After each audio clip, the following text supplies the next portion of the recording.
Hello, this is Kirill from forexboat.com and welcome back to the course on testing and optimization in MetaTrader 4. Now that we have MetaTrader 4 successfully installed and we have a demo account up and running, today we can focus on the strategy tester window and the navigation controls that operate it. So here in front of you, you can see the MetaTrader 4 platform, and at the bottom here we have the terminal window, and this is what your platform will look like if you've opened it for the first time. And you can see your demo account name and number over here on the left. If we click around in the terminal tab, in the terminal tabs, you will notice that there isn't a tab for the strategy tester, and that is because the strategy tester has its own separate window, which we can open by pressing this button up over here, which is called the strategy tester. So we'll just go ahead and do that.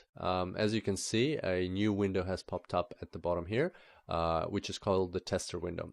Now we want to close the terminal window because we don't have any active trades that we need to monitor, and we don't really need the terminal window at this stage. We can do that either by unclicking the terminal button over here, or alternatively we can just click the X button over here on the top left.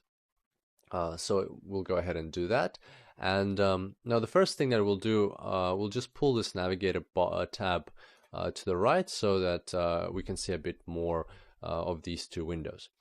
Now at the bottom we have the tester window, and I already have a expert advisor and symbol selected. Yours are probably blank at this stage, but we'll fix that shortly. So there are quite a few controls here, and let's go through them one by one to understand what they do.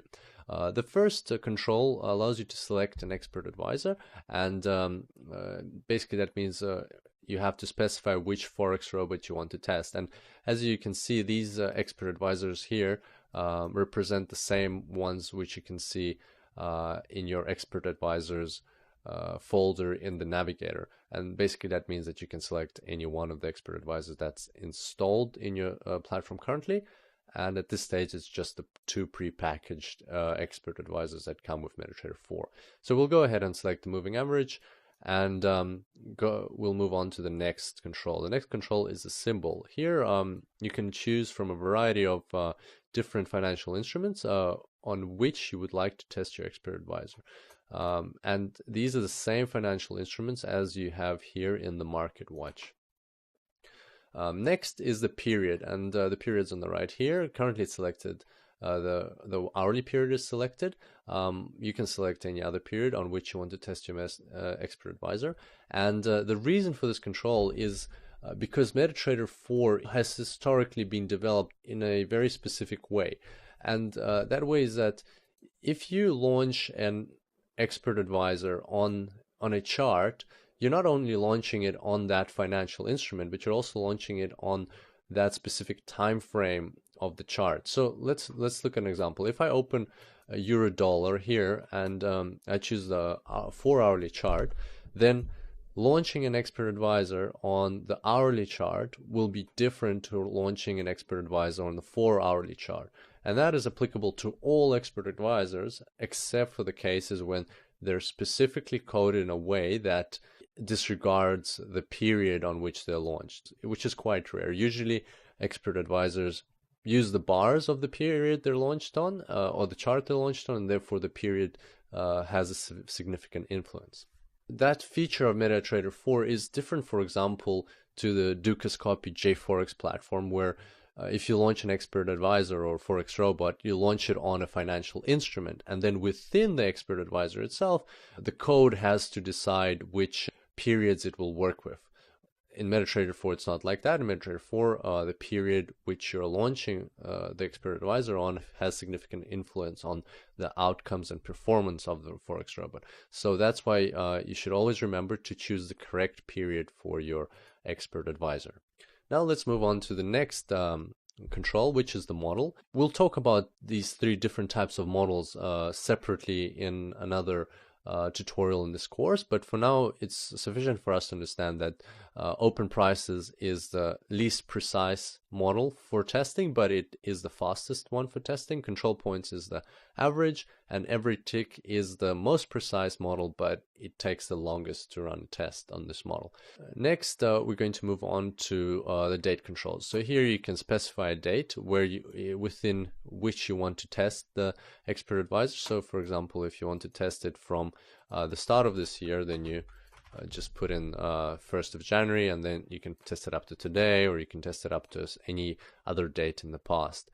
Visual mode will specify whether you want to see how the test is progressing on the chart over here, or if you just want to get the results. So if you untick this, you'll just get the result for the test without actually seeing when the trades were open. So obviously without the visual mode it's faster. With visual mode you get to see when the trades are occurring. Skip to allows you to skip to a certain date during a visual mode test. So if you set the date like say 2nd of June, and you're starting from the start of the year, you can watch it at the start of the year and then click skip to, and it'll skip to a certain date. Next, the spread parameter here is quite new. I think it was introduced in one of the recent builds, and if you're using MetaTrader 4 above build 600, then you definitely should have it. And this allows you to specify with which spread you want to test your expert advisor. It's a very convenient function. As you can see here, the spread right now is 2 pips. I might want to test my expert advisor with 5 pips, and there you can choose it. You can also enter any other value you want in here. You don't have to select one of the drop down. The optimization button, we'll talk about that later, but basically it allows you to optimize your expert advisors. Also, there's a few controls on the right here. Modify expert, that will go into MQL4 to change the code for the expert advisor. Open chart, I never use that button myself, but basically I guess it just opens the chart. Symbol properties, also we'll talk about that separately. And expert properties brings up the parameters of the expert advisors. So we'll talk about this more in the coming tutorials. I look forward to seeing you there. If you're watching on YouTube, do subscribe to the channel to be notified when I post the next free tutorial. And until then, happy trading.